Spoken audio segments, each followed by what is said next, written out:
নমস্কার বন্ধুরা, আপনারা দেখছেন সিনে ইনসাইড। ভিডিওটি দেখার আগে একটা লাইক দিন এবং স্কিপ না করে দেখতে থাকুন।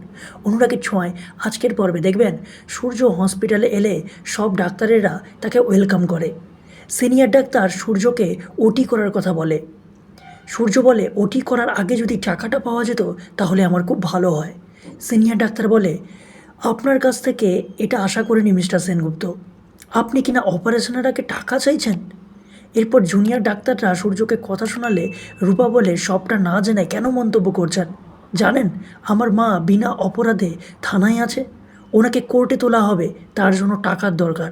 সিনিয়র ডাক্তার বলে, সরি মিস্টার সেনগুপ্ত, আমি না জেনে অনেক কথা বলে ফেললাম। এরপর সূর্য অপারেশন করতে গেলে তার হাত কাঁপে। সূর্য জুনিয়র ডাক্তারদের ইনস্ট্রাকশন দেয় অপারেশন করার। এই কথা জানতে পেরে সিনিয়র ডাক্তাররা রেগে যায়।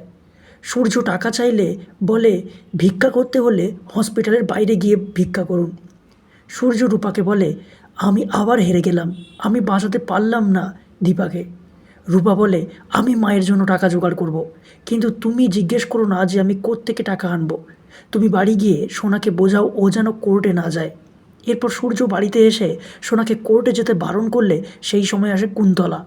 কুন্তলা বলে, ও সাক্ষী দিতে যাবে। সোনা বলে, আপনি কে? কুন্তলা বলে, আমি রুডির মা, আমার নাম কুন্তলা। তুমি আমার ছেলের অপরাধীকে শাস্তি দিতে চাও না? সোনা বলে, চাই। রুডিকে খুন করার চেষ্টা করা হয়েছে, আমি থানায় গিয়ে মায়ের বিরুদ্ধে সাক্ষী দেব। তাহলে কী হতে চলেছে বন্ধুরা, জানতে থাকুন অনুরাগের ছোঁয়া। ভালো লাগলে আমাদের চ্যানেলটিকে সাবস্ক্রাইব করে পাশে থাকবেন। ধন্যবাদ।